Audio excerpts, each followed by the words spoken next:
La conquista de Chile es un proceso histórico que toma lugar entre 1540, desde la llegada de Pedro de Valdivia a Chile, hasta 1598, año en el que muere el gobernador Martín García Óñez de Loyola. Pero como aún no hemos presentado a ninguno de estos personajes,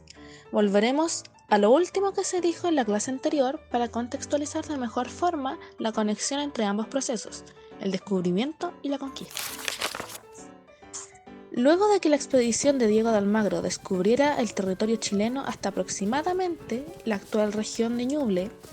y además se hubiese encontrado por primera vez con el pueblo mapuche viviendo allí, decidieron volver al Perú,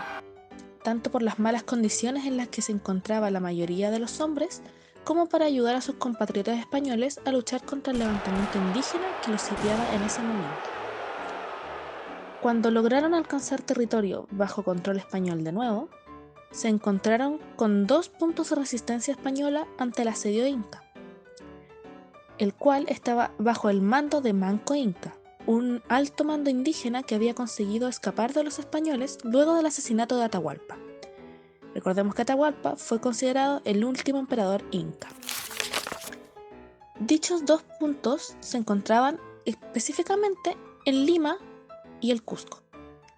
bajo el mando de Francisco y Hernando Pizarro, respectivamente. En Lima, Francisco había logrado retomar el control del territorio mediante alianzas con los señores indígenas cercanos que eran enemigos del imperio inca, por lo que en su caso no necesitaba mucha más ayuda. En cambio, el panorama para Hernando Pizarro no se veía tan favorecedor, así que Almagro avanzó hacia el Cusco con intenciones de imponer nuevamente el control español allí y además, entre comillas, reconquistar el actual Perú. Antes de partir en la expedición para el descubrimiento de Chile, Almagro había firmado un documento que le otorgaba la jurisdicción del Cusco a él y no a los Pizarro, de modo que también tenía intenciones de retomar su posición de gobernador. Cabe destacar que este no sería ni el primer ni el último roce entre Almagro y los Pizarro, puesto que anteriormente Almagro había tenido disputas por el mando con otros dos hermanos Pizarro, Juan y Gonzalo. En dicha disputa, destituyó a Juan del control del Cusco, quien, por cierto, moriría posteriormente en el levantamiento inca, y además lo encarceló junto a su hermano Gonzalo para quedarse él con el mando de dicha ciudad. Volviendo a la idea anterior, al llegar entonces Almagro al Cusco y asistir la resistencia de Hernando Pizarro, Manco Inca levantó el asedio por un tiempo. Dicho tiempo, Almagro lo aprovechó para hacerse nuevamente con el control de la ciudad y encerrar a Hernando, junto con derrotar la resistencia de sus adeptos. Francisco, el hermano que gobernaba Lima, acude entonces con intenciones de mediar el conflicto, con lo cual tiene éxito y firma un nuevo acuerdo con Almagro en Mala, un distrito cercano a Lima, en el año 1537. Este acuerdo hizo que Almagro pusiera a Hernando y también a su hermano Gonzalo, previamente encarcelado, en libertad, pero también hizo que mantuviera su jurisdicción anteriormente reafirmada sobre la ciudad del Cusco. Después de este acontecimiento hubo paz, pero solamente por un corto tiempo, pues los Pizarro no estaban para nada conformes con los hechos sucedidos, sobre todo aquellos hermanos que habían sido aprisionados por Almagro,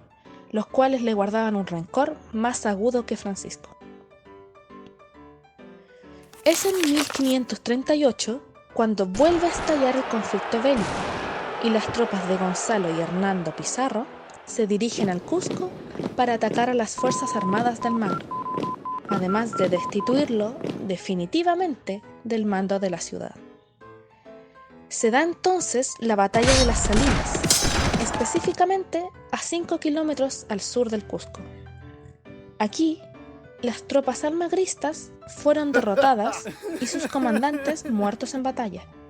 de modo que no fue difícil para los pizarristas tomar el control del Cusco y apresar a Almagro, a quien Hernando ejecutaría sin consultar a su hermano Francisco al respecto. Dicha ejecución se efectuaría en la Plaza Mayor del Cusco y bajo la pena del garrote, que es un tipo de muerte por estrangulamiento usando un artefacto medieval. Luego de esto, los Pizarro se harían con la gobernación española del Perú, y luego de un par de años, un destacado soldado que había luchado por su bando en la guerra civil se acercaría al gobernador Francisco Pizarro con una iniciativa que no podría rechazar. Dicho soldado era Pedro de Valdivia, y llegaría entre Pizarro con claras intenciones de realizar una segunda expedición al territorio chileno para conquistarlo por fin. ¿Por qué podría tener dicho interés?, se preguntarán. Valdivia creía que ese territorio, aunque de mala fama, sería suficientemente provechoso agrícola y mineramente como para establecer un pequeño reino donde él fuera el señor, dándole la fama y poder que quería. Así que, luego de conseguir el permiso de Francisco y que se le nombrara teniente gobernador para tener el derecho a proclamar español y gobernar el territorio en el intentanto,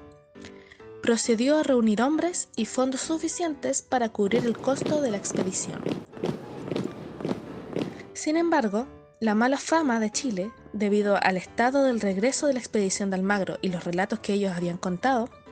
le dieron grandes problemas al conquistador para reunir hombres y convencer a los prestamistas de la época que la empresa valía la pena. Necesitó entonces asociarse con un comerciante llamado Francisco Martínez Vegaso y también con Pedro Sánchez de la Hoz, un antiguo secretario, amigo de Pizarro, que venía de regreso de España con la autorización del rey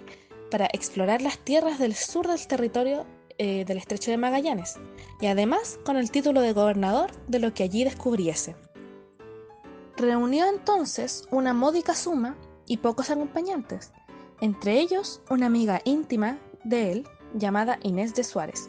y sin más demora partió al sur. Por fortuna, como el rumor de su expedición corría rápido, varios soldados asentados en el camino se le unieron conforme Valdivia iba pasando por allí. Como ya tenían el antecedente de lo tedioso que era el cruce por la cordillera de los Andes, Valdivia tomó la ruta por el desierto de Atacama inmediatamente para bajar en línea recta hacia su primera parada en el territorio chileno, el valle de Copiapó.